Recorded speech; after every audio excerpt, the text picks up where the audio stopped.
Hello guys, आज हम बात करने वाले हैं ओबेरॉय ग्रुप से जुड़ी हुई एक कंपनी ओबेरॉय रियलिटी के बारे में। आप लोगों को इस वीडियो में बात करने वाला है। इस कंपनी का जो क्वार्टर 4 का रिजल्ट आया है, इसके ऊपर आप लोगों को इस वीडियो में बात करने वाले हैं। क्वार्टर एंड क्वार्टर और ईयर ऑन ईयर बेसिस पर इस रिजल्ट को हम कंपेयर करेंगे। कंपनी का रिजल्ट कैसा देखने को मिल रहा है, वैसे भी यहाँ पर से इंफ्रास्ट्रक्चर या यहाँ पर कंस्ट्रक्शन टाइप के जो भी यहाँ पर से शेयर्स है, कंपनियाँ हैं, उनके ऊपर अभी दबाव देखने को मिल रहा है, वो हम देख ही सकते हैं। पर आप लोगों को ये सारी की सारी चीज़ों को ध्यान रखते हुए आप लोगों को इस वीडियो में बात करने वाले हैं, क्या कंपनी ने डिविडेंड दिया है कि नहीं, कंपनी ने डिविडेंड दिया है तो कितने रुपीस का दिया है, आने वाले समय में आप लोगों को इसका डिविडेंड मिल सकता है कि नहीं, और यहाँ पर से इसकी रिकॉर्ड डेट एक्स डेट क्या हो सकती है, वो सारी की सारी चीज़ों के बारे में हम बात करने वाले हैं। तो ये वीडियो अंतर देखते रहना।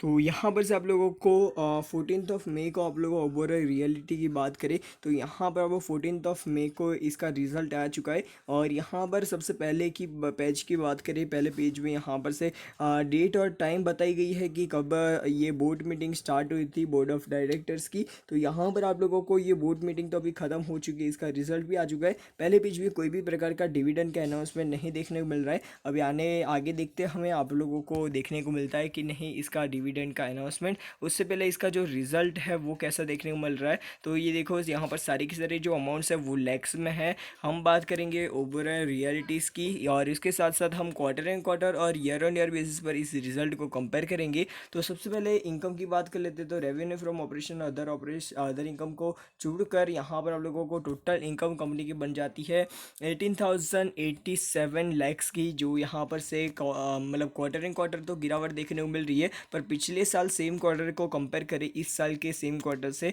मतलब 2020 मार्च क्वार्टर को 2021 मार्च क्वार्टर से कंपेयर करें, तो आप लोगों को अच्छा खासा उछाल देखने को मिल रहा है, जो ये अगेन एक अच्छी बात है। ईयर ऑन ईयर बेसिस पर यहाँ पर इनकम के अंदर गिरावट देखने को मिल रही है, ये चीज़ आप लोगों को ध्यान में रखना है। अभी बात कर लेते हैं एक्सपेंस की, बात कर लेते हैं कंपनी के एक्सपेंस क्या रहा है। तो सबसे ज़्यादा एक्सपेंस कंपनी का चार्जेस इन इन्वेंटरीज, और इसके साथ साथ यहाँ पर आप लोगों को ऑपरेटिंग कॉस्ट में सबसे ज़्यादा इनका कॉस्ट जाता है। उसके बाद की बात करें तो यहाँ पर टोटल एक्सपेंस की बात कर लेते हैं। तो टोटल एक्सपेंस इस कंपनी का इस क्वार्टर का रहा है 44,633 लैक्स का, जो यहाँ पर से क्वार्टर एंड क्वार्टर घटा है, जो ये एक अगेन अच्छी बात है। और यहाँ पर से पिछले साल सेम क्वार्टर से कंपेयर करें तो भी आप लोगों को यहाँ पर बहुत ज़्यादा बढ़ता हुआ नज़र आ रहा है। पर इनकम इतने ज़्यादा बढ़ गई है, आप लोग देखोगे इनकम भी बढ़ी है, तो उसको मैनेज करते हुए एक्सपेंस भी बढ़ता है, जो नॉर्मल सी चीज़ है, वो आप लोगों को ध्यान में रखना है। ईयर ऑन ईयर बेसिस पर एक्सपेंस में घटोती हुई है, ये एक अगेन अच्छी बात है, वो आप लोगों को ध्यान में रखना है।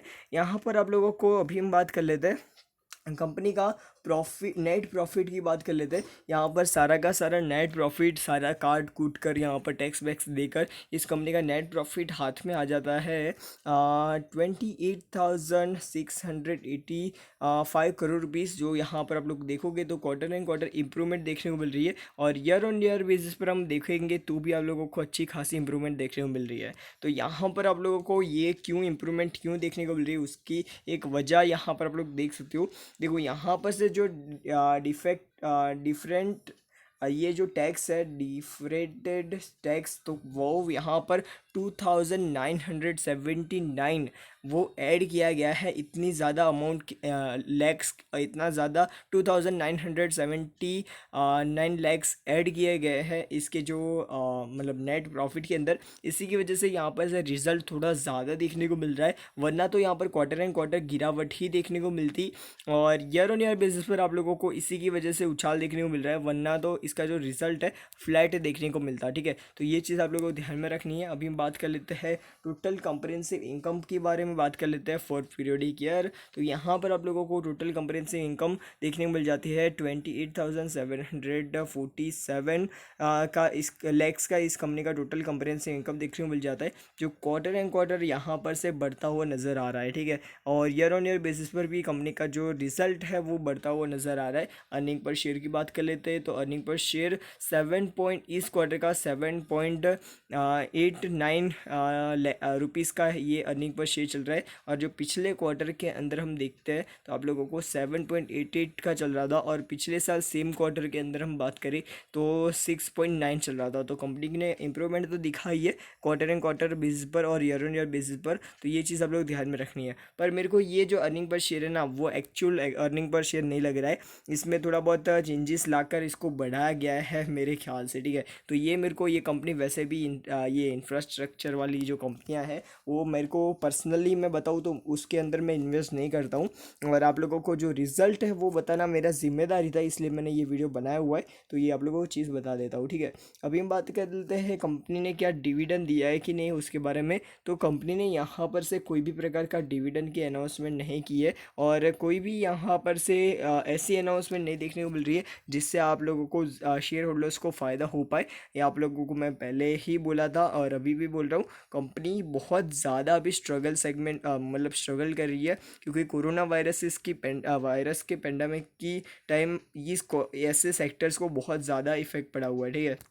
अभी बात कर लेते हैं सेगमेंट रेवेन्यू। इनका सेगमेंट रेवेन्यू सबसे ज़्यादा रियल स्टेट से आता है, जो आप लोग देख सकते हो, जो क्वार्टर एंड क्वार्टर यहाँ पर से गिरता हुआ नज़र आया था, इसी की वजह से यहाँ पर जो नेट मतलब रेवेन्यू के अंदर इफेक्ट पड़ा था, ठीक है। तो ये चीज़ आप लोगों को जानना ज़रूरी था, इसलिए मैंने बता दिया है, ठीक है। अभी हम बात कर लेते हैं यहाँ पर, और कुछ है तो होता तो मैं आप लोगों को बता देता हूँ। देखो यहाँ पर से ओके, कंपनी के पास बैंक बैलेंस और लोन्स की बात कर लेते हैं। तो कंपनी के ऊपर अभी की बात करें तो यहाँ पर आप लोगों को लोन देखने को मिल जाती है 37,128 की इस कंपनी की अभी लोन्स चल रही है। और कंपनी का बैंक बैलेंस की बात करें तो यहाँ पर से 5,418 का अभी इसकी कंपनी का बैंक बैलेंस है, ठीक है। तो ये चीज़ आप लोगों को जानना ज़रूरी था, इसलिए मैंने बता दिया। लोन्स यहाँ पर बढ़ती हुई नज़र आ रही है, ऑलमोस्ट 6,000 लैक्स के आसपास की, और इसके पास रिजर्व्स बैंक बैलेंस में कुछ ज़्यादा है नहीं। ये चीज़ आप लोगों को ध्यान में रखनी है बात, ठीक है। कंपनी के बोरोइंग की बात करें तो कंपनी की नॉन करंट लाइबिलिटीज़ के ऊपर बोरोइंग पहले ज़ीरो थी, और अभी की बात करें तो ऑलमोस्ट 35,898 लैक्स की इस कंपनी की बोरोइंग हो चुकी है, जो यहाँ पर से बहुत ज़्यादा बोरोइंग देखने को मिल रही है।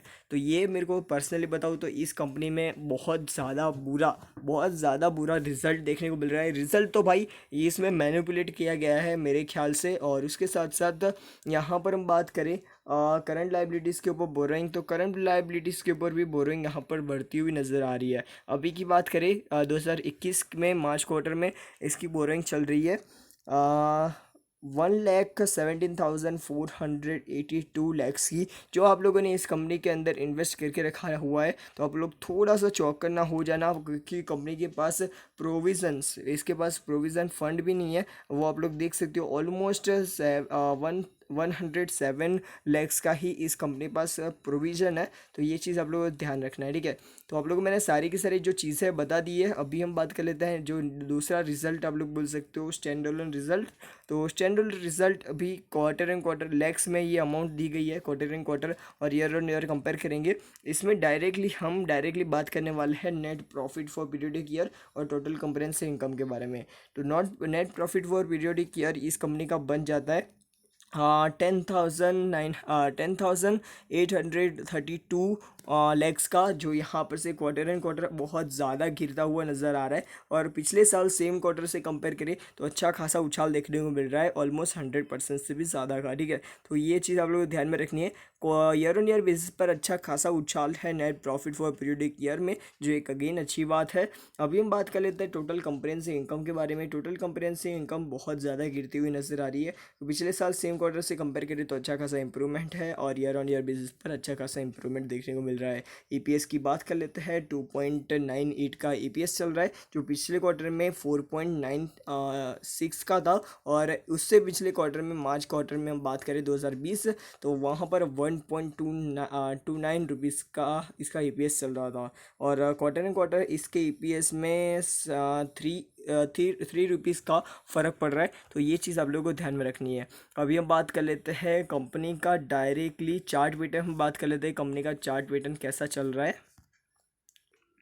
तो यहाँ पर से चार्ट पैटर्न के ऊपर आ चुके हैं ओबेरॉय रियलिटीज़ और अभी 538 रुपीज़ का इसका प्राइस चल रहा है। और यहाँ पर आप लोगों को आज के दिन अच्छी खासी गिरावट देखने को मिल रही है। 2.72% की गिरावट है। 5 डेज़ की बात करें अगेन 1.9% की गिरावट देखने को मिल रही है।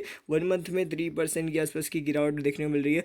6 मंथ में इसने 90% का रिटर्न दिया है। और यहाँ पर 1 ईयर की बात करें 68% का इस कंपनी ने रिटर्न दिया है। 5 ईयर्स की बात करें कंपनी की तो 101% का रिटर्न दिया है।